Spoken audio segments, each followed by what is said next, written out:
खुलुमबाय नोंथां बयखौबो लोगोसे आंनि YouTube चेनेलाव नोंथां बयखौबो बरायनानै लाग्रोबाय। दिनै आं मोनसे बाथ्राखौ लानानै सावरायनो नोंथांमोननि सिगाङाव नैबे भिडिअखौ बानायनाय जाबाय। मैया जितु 27 सेप्तेम्बर 2022 बेखालि जे गुवाहाटी हाइकर्टआ रन्जन दैमारिनि सायाव मोनसे जाजमेन्ट होबाय। बे जाजमेन्टखौ लानानैनो जोंनि बिटिआर ओनसोलाव एबा बर'फोरनि गेजेराव गोबां गुलाय गुजाय सानलायनाया जोंनि गेजेराव जागासिनो दङ मैयानिफ्रायनो। जोंनि बिटिआरआवल' नङा बा जोंनि बर' हारिनि गेजेरावल' नङा, जोंनि सारा आसामावनो मैयानि जितु जाजमेन्ट बे जाजमेन्टखौ लानानै गोबां सावरायलायनाय जादों। जोंनि बर' माहारिनि गासैबो जायफोर हारि अनफावरि सुबुंफोर, जायफोर रन्जन दैमारिनि मोजांनि हास्थायग्रा, बिथांमोना बयबो रन्जन दैमारिनि जितु गुवाहाटी हाइकर्टआ होनाय जाजमेन्ट बेखौ लानानै गोबाङानो दुखु मोनदों। आरो जायफोर 2008आव जितु 30 अक्ट'बराव गुवाहाटीयाव बङाइगाव बेफोरबायदिनो मोनबा जायगायाव जितु बम ब्लास्ट जादोंमोन, बे बम ब्लास्ट जानाय जाथायाव जायफोर सिभिलियान्सफोरा थैनांबाय, बिथांमोननि न'खरफोरा रन्जन दैमारिनि मैयानि जितु गुवाहाटी हाइकर्टआ जाजमेन्ट होबाय, बे जाजमेन्टखौ लानानै गोबां रंजादों। बाट जोंनि जितु बर' माहारिनि रायजो राजा बिथांमोना रन्जन दैमारिनि जाजमेन्टखौ लानानै गोबाङानो गोजोननाय गैया। गोबाङानो नङा, बयबो गोजोननाय गैया। स' जों बेखौ बुंनांगोन। जोंनि बर' माहारिनि मानसिफ्रा रन्जन दैमारिखौ जेलनिफ्राय गनायखौ लुबैदों। बाट जायफोर असमिया माहारिनि सुबुंफोर, बिथांमोना बयबो रन्जन दैमारिखौ जेलावनो थाजानायखौ लुबैदों। स' जितु गुवाहाटी हाइकर्टनि जाजमेन्ट एबा जायखिजाया कर्टनि जाजमेन्ट, जों बेखौ रावबो डिनाय खालामनो हाया। जों बेखौ बयबो एक्सेप्ट खालामनो गोनां जायो। नाथाय बे जितु जाजमेन्ट, बे जाजमेन्टखौ लानानै जोङो सिरि जना थागोन बेबायदि नङा। रन्जन दैमारिनि बेलायावबो बेबायदिनो जादों। स' बेखायनो गुवाहाटी हाइकर्टआ रन्जन दैमारिनि बेलायाव मोनसे जाजमेन्ट होबाय। बे जाजमेन्टखौ लानानैनो आङो मोननैसो बाथ्राखौ क्लियारिफिकेसन खालामनानै होनो नागिरदों। जायफोर जोंनि बर' माहारिनि सुबुंफोरा मोनथिया, गोबां गोनो गोथोआव गोलैदों जे आफ्टार सिबिआइ कर्टआ एबा फार्स्ट ट्रेक कर्टआव रन्जन दैमारिखौ लाइफ इमप्रिजनमेन्ट एबा जिउ जोबजासिम जेलावनो थांनांनाय जितु जाजमेन्ट फोसावबाय, बिनि उनाव जोंनि गोबां बर' सुबुंफोरा, बर' जोहोलावफोरा गोनो गोथो जादोंमोन दे रन्जन दैमारिया दानिया मा जाबावगोन, बियो थैजासिम जेलावनो थानांगोन नामा, बेफोरबायदि गोबां जोंनि गेजेराव गुलाय गुजाय सानलायनाया जादोंमोन। नाथाय बिटिआर एकर्ट जानायनि उनाव जेब्ला रन्जन दैमारिखौ मास मोनसेनि थाखाय बेलाव बख'नानै दिल्ली फारसे लाना थांनानै बिटिआर एकर्टआव सिगनेचार खालामहोदोंमोन, बेनि उनाव जोंनि गेजेराव गोबाङानो सानदोंमोन जे जितु बिटिआर एग्रिमेन्ट जाबाय, बिटिआर एकर्ट जाबाय, बे हिसाबै रन्जन दैमारिया जेलनिफ्राय गसिगोन आरो रन्जन दैमारिजों लोगोसे जेसेबांखिनि बर' जोहोलावफोरा, दावहारु जोहोलावफोरा जेलाव हाबनानै दङ, बिथांमोनाबो बयबो बे एग्रिमेन्टनि गेजेरजोंहाय जेलनिफ्राय गबोनो हासिगोन होननानै जों बयबो साननाय जादोंमोन। नाथाय मैया अर्थात 27 सेप्तेम्बर 2022आव गुवाहाटी हाइकर्टआ जेरैबायदि मोनसे जाजमेन्ट होबावबाय, बे जाजमेन्टआव 7 सुबुंखौ जेलनिफ्राय बख'नाय जाबाय, अर्थात बे केसनिफ्राय रेहाय होनाय जाबाय। नाथाय रन्जन दैमारिजों लोगोसे बाखि बिथांनि माखासे लोगोफोरखौ सिबिआइ कर्टआ एबा फार्स्ट ट्रेक कर्टआव जेरैबायदि लाइफ इमप्रिजनमेन्ट होननानै दोनबाय, बे जाजमेन्टखौनो गुवाहाटी हाइकर्टआबो आपहल्ड खालामनानै दोनबाय एबा गुवाहाटी हाइकर्टआबो रन्जन दैमारिजों लोगोसे माखासे दावहारुफोरखौ लाइफ इमप्रिजनमेन्ट होननानै दोनबावबाय। स' दा बे बेलायावनो जोंनि गोबां मानसिफ्रा आरोबाव गोनो गोथोआव गोलैसिनबावबाय जे जितु बिटिआर एग्रिमेन्टनि गेजेरजोंबो रन्जन दैमारिया जेलनिफ्राय गबोआसै आरो हाइकर्टनि जितु मैयानि जाजमेन्ट, बे जाजमेन्टनि गेजेरजोंबो रन्जन दैमारिया जेलनिफ्राय गबोनो हानाय नंलिया। स' बेखायनो जोंनि गोबां मानसिफ्रा गोनो गोथो हयथ' जागासिनो दङ। बे खोथाखौनो लानानै आं दिनै नोंथांमोननि सिगाङाव नैबे भिडिअखौ बानायनाय जादों। हयथ' आंनि भिडिअआ नोंथांमोन बयखौबो सेटिसफाइ खालामनो हायाबो जानो हागौ। अब्लाबो नोंथांमोना माबाफोर कुइसन दङब्ला आंनि नैबे भिडिअनि कमेन्ट सेक्सनाव सोंजागोन आरो नोंथांमोननि कमेन्टखौ आङो रिप्लाइ होनो नाजागोन। स' दिनैनि बाथ्राया नैबेनो जादों केसनि बेलायाव मोनसे स्टेज थायो। जेरैबायदि रन्जन दैमारिखौ फार्स्ट ट्रेक कर्टआव जाजमेन्ट होनाय जाबाय, लाइफ इमप्रिजनमेन्ट जाजमेन्ट होनाय जाबाय। बेनि उनाव जों बयबो सानदोंमोन जे दायो मा जाबावगोन, लामाया मा दंबावो जोंहा। स' आं बेखौनो बुंनो नागिरदों जे केसनि बेलायाव मोनसे स्टेज थायो।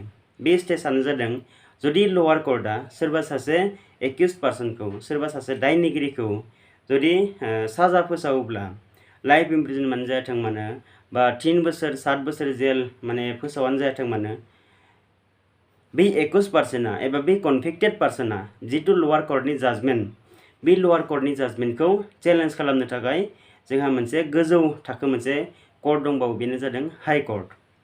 जुदि लवार कर्टआव सोरबा सासे मानसिया कनभिक्टेड जाबायब्ला बे लवार कर्टनि जाजमेन्टखौ लानानै गुवाहाटी हाई कर्ट एबा जायखिजाया हाई कर्टआव चेलेन्ज खालामनो हायो। थिग बेबायदिनो रन्जन दैमारिनि बेलायावबो जेरैबायदि फार्स्ट ट्रेक कर्टआव बिथांमोनखौ लाइफ इमप्रिजनमेन्ट होनानै दोनबाय, बिनि उनाव बिथांखौ हाई कर्टआव लानानै फैबाय, बिथांनि केसखौ हाई कर्टआव लानानै फैबाय आरो हाई कर्टआव आपिल खालामफैबाय। बे जितु फार्स्ट ट्रेक कर्टनि जाजमेन्ट, बे जाजमेन्टखौ लानानै हाई कर्टआव आपिल खालामफैबाय, हाई कर्टआव बिथांमोना चेलेन्ज खालामफैबाय। नाथाय दुखुनांथावनासिन बाथ्राया बेनो, जों बयबो मिथिबाय जे मैया 27 सेप्तेम्बर 2022 आव रन्जन दैमारिखौ फिन गुवाहाटी हाई कर्टआ लाइफ इमप्रिजनमेन्ट साजाखौनो माने दोनफिननाय जाबाय।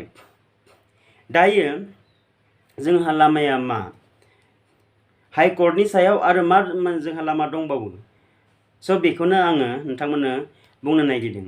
जुदि हाई कर्टआवबो नोंथाङा जुदि सेटिसफाइड जायाखैब्ला, हाई कर्टआवबो नोंनि लुबैनाय बायदि जाजमेन्ट जुदि नों मोनाखैब्ला, बेनि सायावबो आरो मोनसे कर्ट दंबावो, बेनो जादों सुप्रिम कर्ट।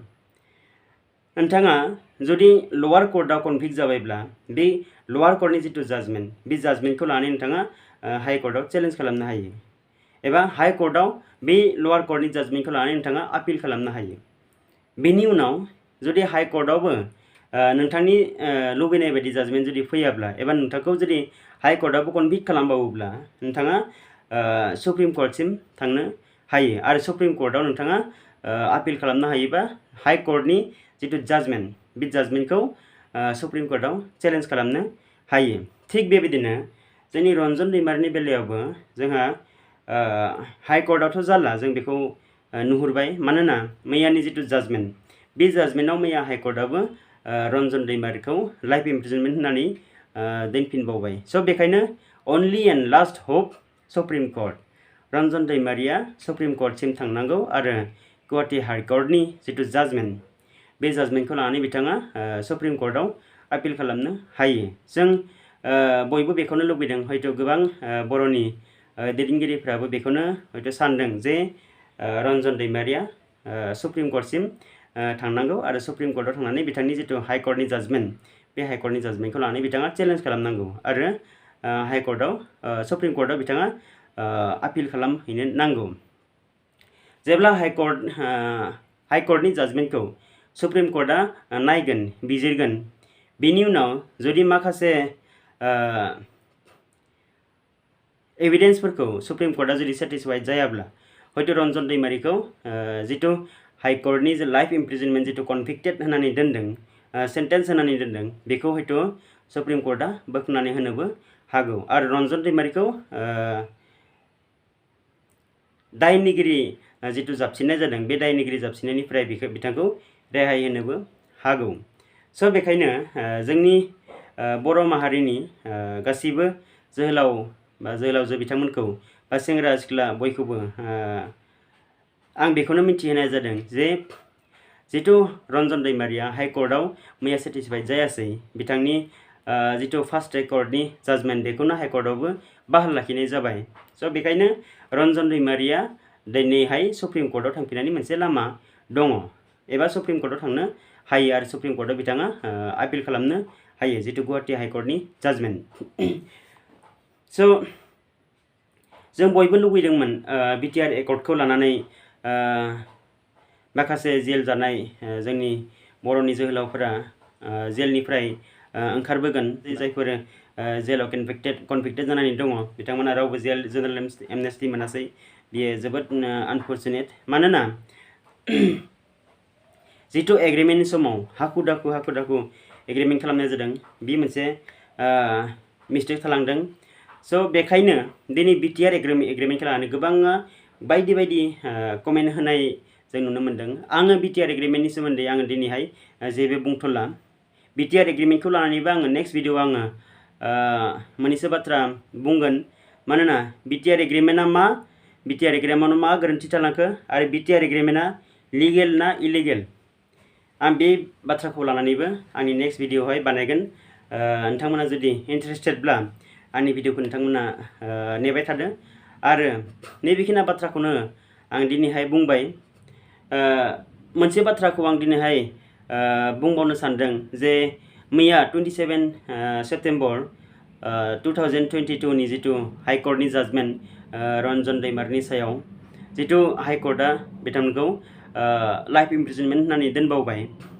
बे जाजमेन्टखौ लानानै दिनैहाय अर्थात 28 सेप्टेम्बर 2022 आव माखासे अर्गेनाइजेसनफोरा एक्स एन्ड बिमान गोनां बिथांमोना आरो बनसु आरो गोबां बेबायदिनो बर'नि माहारियारि संगठनफोरा दिनैहाय आसाम बन्द फोसावदों स' नैबेखौबो आङो खावलायनो सानदों आंनि पार्सनेल पइन्ट अफ भिउनिफ्राय आं बेखौनो खावलायनो सानदों जे गुवाहाटी हाइकर्ट एबा सुप्रिम कर्ट आरो केराला हाइकर्टआ जायखिजाया बन्द फोसावनायखौ इलिगेल आरो आनकनस्टिटिउसनेल होननानै फोसावनानै दोनदों आरो बे बन्दनि समाव जेसेबांखिनि प्रपार्टि डेमेज जायो बे प्रपार्टि डेमेज जानायखौ जायफोर बन्द फोसावग्रा आफाद बिथांमोना रिकभारि खालामनांगोन एबा बिथांमोना लायेबल टु कम्पेनसेसन एबा बिथांमोना कम्पेनसेसन होनो गोनां जागोन बेबायदि मोनसे जाजमेन्ट होनानै दोनदों स' बेखायनो आङो बन्द फोसावग्रा बिथांमोनखौबो एबा जोंनि बर' माहारिनि माखासे